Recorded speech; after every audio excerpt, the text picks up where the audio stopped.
When we come back, he says the government has no right to know what weapons he owns. A former Marine who told a leading gun control senator that she's crossed the line. As we reported, Senator Dianne Feinstein is introducing an assault weapons ban in Congress. Here's what she told me about that. There's no Second Amendment right to bear every type of weapon that you know of.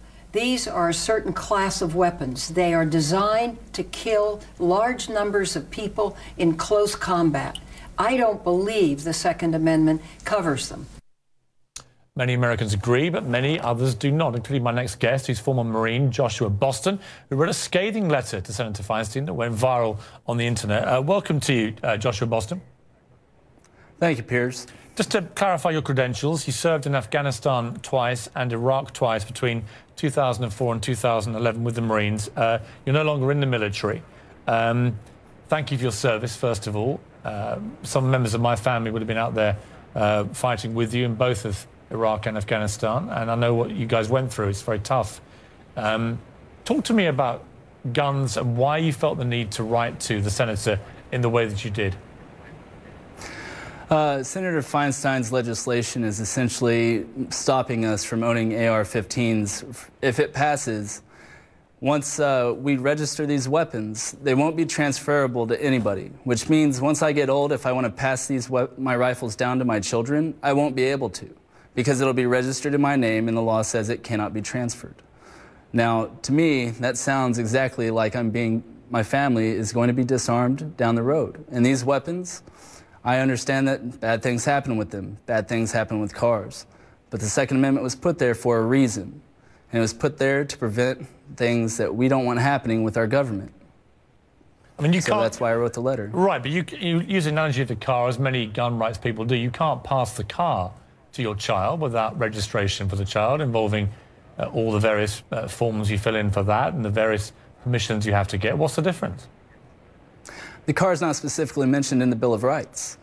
Well, Arms are. But nor is an AR-15 assault rifle. Neither are muskets, nor is hunting or sporting, but everybody seems to bring that up.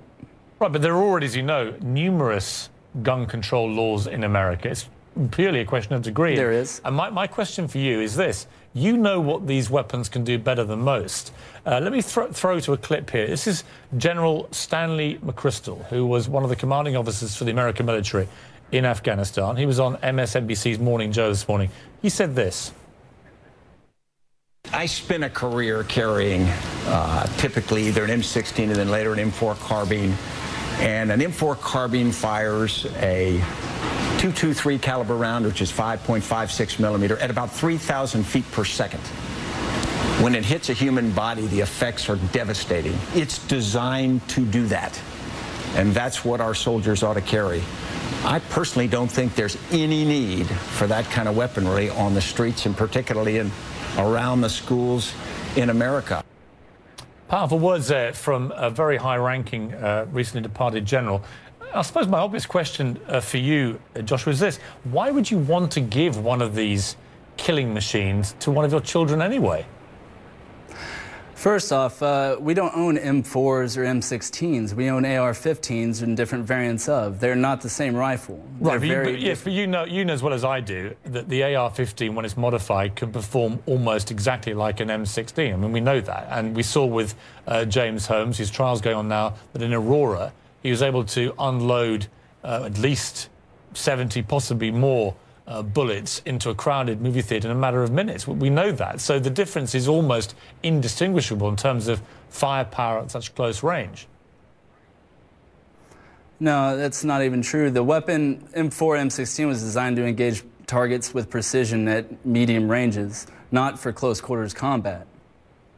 Right, but if you have an AR-15, whether you're at close quarters or you're 100 meters away, you're going to cause extensive and significant damage. It's possible, true, but that damage is guaranteed to happen when people aren't allowed to carry a concealed weapon in a movie theater, or teachers aren't allowed to carry one in their schools to protect the children that we love. So your answer is that everybody in the movie theater would be armed with an AR-15? No, that's not what I said. I said they should be able to carry such weapons. They should have that choice. They shouldn't be denied that right to self-defense but let me because of the clarify, actions of lunatics. Right, and again, I say this with respect, though. That choice is fine, but if everybody exercises that choice and is legally allowed to do so, you could end up with every movie theatre and every school and every church and every shopping mall in America with everybody armed with an AR-15 assault rifle and magazines that can kill 100 people in a minute. Where does that lead America to, other than utter Wild West hell? All right, they said this was going to happen whenever Texas instituted its concealed handgun laws, and it hasn't happened. In the Clackamas Mall shooting, there was a 22-year-old carrying a concealed weapon and presented his weapon at the threat, and he held his fire, just like happened at Congresswoman Gifford's shooting.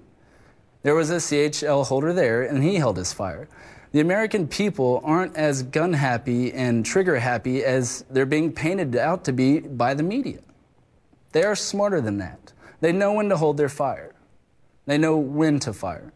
And we can increase the chances of success for these people that get caught in these situations for their survival by education. We got to stop making this a taboo subject to everyone because it's scary.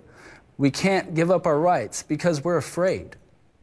Right, I suppose the only thing I would say to that is that I believe the rights of a 6- or 7-year-old child to go to school without the fear of being murdered, to me, exceed and come higher than any rights to own an AR-15 assault rifle. That's my point. Well, Piers, I don't disagree with you. I don't think children should have to be going to school worried about being murdered. But we have to accept reality. No matter what laws we pass, Lord knows we have laws. And during the last assault weapons ban, it didn't stop Columbine from happening. It didn't stop the West Hollywood shootout from happening.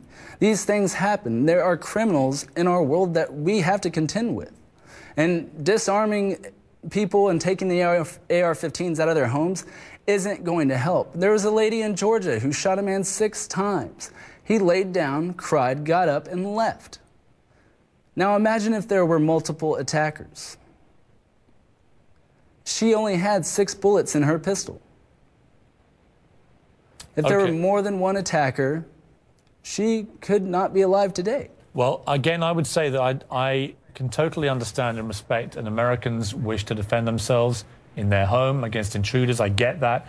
I don't see why you can't do it with a handgun or a pistol. And the idea that you need AR-15s, you and I will have to disagree on that, because I can't give anything I would rather less give one of my children, got to say. It's education. You have to teach them. You have to educate people. Ignorance is a bad thing. You have to educate yourself on the weapons. Okay. I mean, yes, they are dangerous, but they do have benefits, regardless of the evil one man commits with it. Joshua Boston, listen, I have great respect for the service you've given your country, and you raised some interesting points. I don't see any benefit to a civilian owning an AR-15. I see lots of benefit to someone in the military defending the freedom of their country, and I'm sure you did that extremely capably, and I thank you for joining me. Thank you.